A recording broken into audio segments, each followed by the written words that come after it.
বিসমিল্লাহির রহমানির রহিম। নামাজ চেয়ারে বসে পড়লে হবে না, এটাই হলো ফতোয়া। লিখে দেন, ছড়িয়ে দেন, প্রচার করুন मीडियाর মাধ্যমে। कुर्सी में नमाज नहीं हो सकता है। और चेयर नमाज की শ্বশুর বাড়ি না বাবু আসসালাতু আলাল মরিজ, আসসালাতু আলাল মরিজ, আসসালাতু আলাল মরিজ। হাজার হাজার হাজার হাজার অসুস্থ মানুষের হাদিসের অধ্যায় বুখারীতে আছে, মুসলিমে আছে, তিরমিজিতে আছে, আবু দাউদে আছে, নাসাইতে আছে, মুয়াত্তায় আছে, আপনার মিশকাতে আছে। অসুস্থ লোক কিভাবে নামাজ পড়বে বলেছে দাঁড়িয়ে, যদি না পারে বসে, বসে না পারে শুয়ে, শুয়ে না পারে ইশারা, চেয়ারটা ঢোকালে। আচ্ছা আমি মেনেই নিলাম বেচারির কোমরের রোগ আছে, থাকতে পারে, ফোল্ডিং হয় না। এই জায়গাটা মেরুদণ্ডের যে শেষ প্রান্তর যেটা, এখানে যাদের রোগ হয়, হার্ট ক্র্যাক হয়ে যায় অথবা একটু আপনার ডিফারেন্স হয়ে যায়, ফার্ক হয়ে যায়, ওদের ভেলোর কেন পৃথিবী যেখানে ওরা অপারেশন করছে বলে সই দেন, ফোল্ডিং হতে পারে নাও পারে। বলে না বলে না, রিস্ক নিতে পারবো না আমরা, অপারেশন করে দেবো, কিন্তু ওটা ফোল্ড হতে পারে বলে দেয়। হ্যাঁ আমি মেনে নিলাম বাবা তোমার কোমরের রোগ 100 বার মেনে নিলাম, তুমি মসজিদে এসে বসে নাও, ঠিক আছে। আচ্ছা ওই লোকটা ঘর থেকে বসে বসে এসছে, পা ঘষে ঘষে, হ্যাঁ গড়ি গড়ি, তবে হেঁটে মানে দাঁড়াতে পেরেছে, তাহলে ও যদি দাঁড়াতে পারলো, নামাজে দাঁড়ানো ফরজ, নামাজে দাঁড়ানো কি, তা ফরজ তরফ করে বসে রইল কেন? কোন মুক্তির চোখে পড়লো না, তাহলে হাত কেন তুললে আর ইয়া নবী কেন বললে? আরে নামাজ বাতিল, নামাজ বাতিল, নামাজ বাতিল। সেই লোকটা চেয়ারে বসে নামাজ পড়বে যে ঘর থেকে ভ্যানে করে আসছে, সেই লোকটা চেয়ারে বসে নামাজ পড়বে যেই পাঁচা ঘষা ঘষা মসজিদে আসছে। দাঁড়াবার ক্ষমতা নেই, তুমি দিব্যি দাঁড়িয়ে আসবে, তালতলার হাটতলা করবে আর এখানে বসবে। নামাজে দাঁড়ানো কি ফরজ? দাঁড়ানো কি বলেন? দাঁড়ানো ফরজ। ফরজ যদি বাদ যায় নামাজ হবে? সজদা দিলেও হবে না, সজদা দিলেও হবে না, নামাজটা বাতিল, নামাজ বাতিল।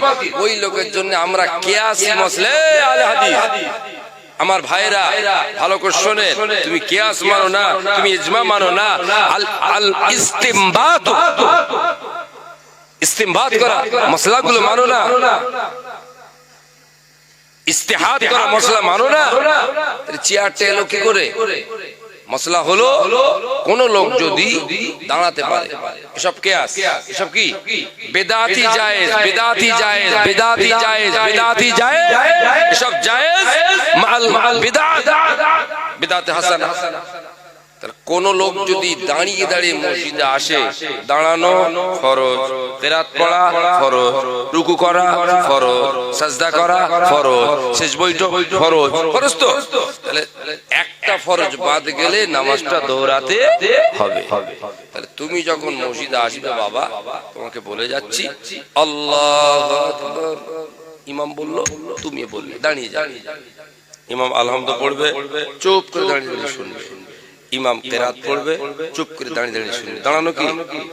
তোমার কোমরে ব্যথা, আল্লাহু আকবার, ইমাম রুকুতে যাবে, তুমি তখন চেয়ারে বসে রুকু করবে, আবার চেয়ারে বসে সিজদা করবে, আবার চেয়ারে বসে ফের ইমাম আল্লাহু আকবার দাঁড়াবে, আবার তুমি চেয়ার ছেড়ে দাঁড়াবে, তোমার নামাজ জায়েজ। ফতোয়াগুলো দিলে না। আর হাত তুলে মোনাজাত হবে কিনা, হাত তুলে মোনাজাত হবে কিনা, এই মসলা এসেছো? হাত তুলে রাসূল মোনাজাত করেছেন না করেন?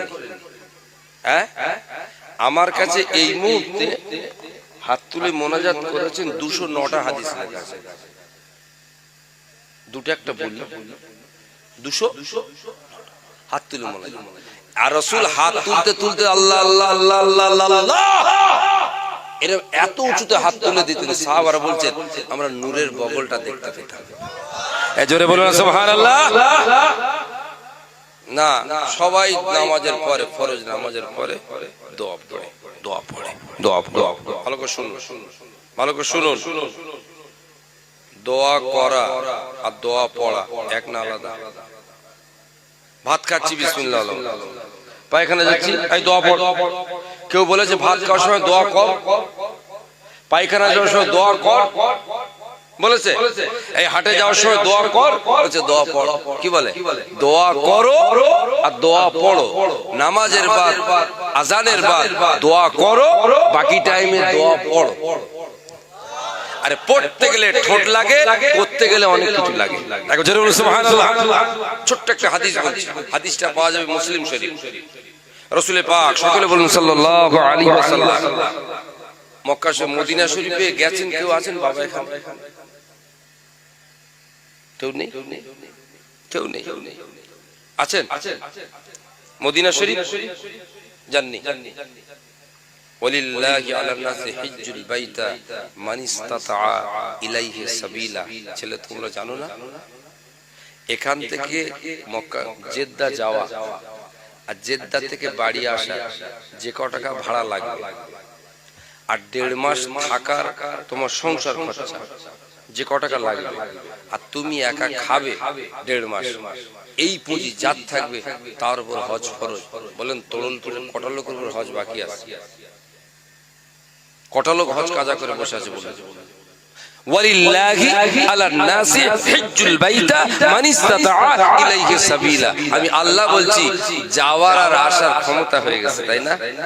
গাড়ি ভাড়া যাওয়ার, গাড়ি ভাড়া আসার, প্লেন ভাড়া যাওয়ার, প্লেন ভাড়া আসার, 1.5 মাস ছেলে মেয়ে বিবি বাচ্চার খাওয়া খরচা, আর আমি একা যে সেখানে থাকবো খরচা, এই তিনটে যে মেনটেন করতে পারবে তার উপরে হজ ফরজ, তার উপরে হজ ফরজ, তার উপরে হজ ফরজ। কবে থেকে? যেদিন থেকে সে বালেগ হয়েছে। বয়স হতে পারে 20 বছর, 25 বছর, 30 বছর, 35 বছর, 40 বছর। আর থুত্তুরে বুড়োগুলো ধরে ধরে পাঠাচ্ছে, সেখানে হোটেলে ঘুমিয়ে ঘুমিয়ে বাড়ি আসছে। এরা এয়ারপোর্টে ফুল না দিয়েছে, নারাত তাকবীর হাজি সাহেব জিন্দাবাদ, হাজি সাহেব। ওখানে বুড়োদের কাম নেই। ওখানে ইয়ং ছেলেরা যাও, ইয়ংরা যাও, তোমার উপর তো হজ ফরজ। তুমি মক্কা মদিনায় যাওয়া আর 1.5 মাসে তোমার বিবি বাচ্চার খাওয়া, আর তোমার 1.5 মাসের খাওয়ার পয়সা আল্লাহ তোমার দেয়নি, কাজা করবে কেন? ফতোয়া হলো, ফতোয়া হলো, ফতোয়া হলো। এই তিনটে সামর্থ্য থাকার পরে যত বছর না যাবেন তত বছর কাজা হচ্ছে। আল্লাহ বলছে আমি 3 বছর পর্যন্ত ওয়েট করব। অনেক মুহাদ্দিসের ব্যাখ্যায় লিখেছে বেশি বেশি 5 বছর, তারপরে তো নসিব আর নাও হতে পারে, নাও হতে পারে।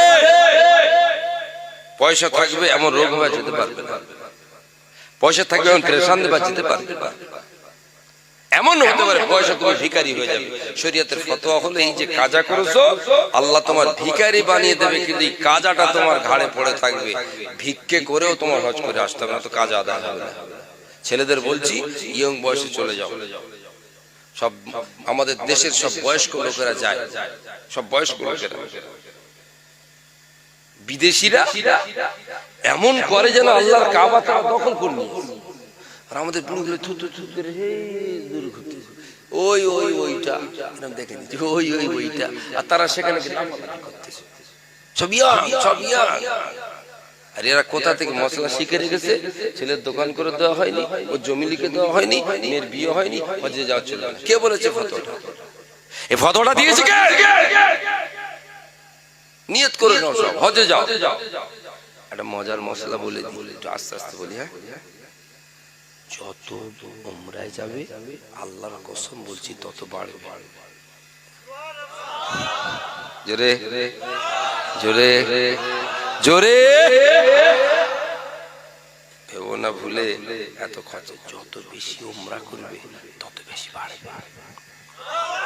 আল্লাহর কসম বলছি, আমার রাসূল বলেছে। জোরে বলো সুবহানাল্লাহ। তৈরি হও, টিম তৈরি হয়ে যাও, টিম তৈরি হয়ে যাও। উমরা করে এসো, হজ করে এসো, ফরজ তো। তোমার বাপের বাপই এখনো যায় না, বুড়ো হয়ে গেল। ভুল হচ্ছে, ভুল হচ্ছে। বড় কষ্ট করে আব্বা জান ইব্রাহিম খলিলুল্লাহ আলাইহিস সালাম এই কাবা শরীফ তৈরি করলেন। একটা ঘর তৈরি করলে ওদের আনন্দ হতো, কিন্তু আমাদের আব্বা ইব্রাহিম নবী আমাদের আব্বা, একবার জোরে বলুন জোরে সুবহানাল্লাহ। ইসমাইল নবী আমাদের আব্বা, একবার জোরে বলুন সুবহানাল্লাহ। ঘর তৈরি করে আব্বার মন এইটুকু এরকম করে নিয়ে ইসমাইল বলছে, আব্বা জান এই কাবা ঘর কে তৈরি করেছে? ওয়া ইয ইয়ারফাউ ইব্রাহিমুল কওয়াইদা মিনাল বাইতি ওয়া ইসমাঈল। ইব্রাহিম ইসমাঈল সালাম কাবা তৈরি করার লিখেছে, তৈরি হয়ে গেল। আব্বা মনটা খারাপ বাবা, ঘরটা আমি তৈরি করেছি কিন্তু আমার না তো, ঘর আল্লাহর। জোরে বলবেন না, কার ঘর? এখন আমি তো মিস্ত্রি, যার ঘর করেছি তার যদি পছন্দ না হয়, হায় হায় হায় হায় বাবা হায়। ওয়াত্তাখিযু মিন মাকামি ইব্রাহিমা মুসাল্লা। হায় বাবা, বাপ বেটা যেখানে আমরা মুসাল্লা বানিয়েছি, হাত তুলেছি, আয় দুজন মিলে আল্লাহর কাছে কাঁদবো। আল্লাহ যদি বলে যে ভালো হয়েছে তাহলে হালে ছেড়ে বলে। আরবের দেশ, গরম দেশ, বালির দেশ, আল্লাহ আল্লাহ আল্লাহ আল্লাহ কবুল করুন। ربنا تقبل منا ربنا تقبل منا ربنا تقبل منا ربنا تقبل منا। আল্লাহ কবুল করেন, আল্লাহ কবুল করেন আল্লাহ। ربنا تقبل منا إنك أنت السميع العليم। আল্লাহ তুমি একবার ভালো বলো, একবার কবুল করে নাও। বেশ কিছুক্ষণ আওয়াজ হচ্ছে, ইব্রাহিম मैंने কবুল কিয়া। আরো জোরে, আরো জোরে, আলহামদুলিল্লাহ আল্লাহ কবুল করেছে। এই একটা মজা, আল্লাহ কবুল যখন করেছেন, খেটেছি তো বাপ্পাটা মিলে কিছু দেন। আপনার বাড়ি যদি কোনো মিস্ত্রি ছাদ ঢালাই দেয় না, ওর বুক গুরগুর করে। মালিক যতক্ষণ না বলবে ভালো হয়েছে, এই এই ছাদের এখানে ঠিক হয়নি, ঠিক হয়নি, ফুটে পয়সা, এই ভেঙে কর। যদি বলে খুব ভালো হয়েছে, ছাদটা ফিনিশিংটা ভালো হয়েছে, মিস্ত্রি ভালো বলবে, পয়সা 10 দিন দেরি করে কিছু বলবে না।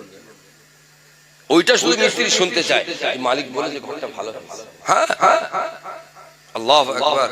আল্লাহ বলছে ইব্রাহিম আমি কবুল করে নিয়েছি, আমার পছন্দ।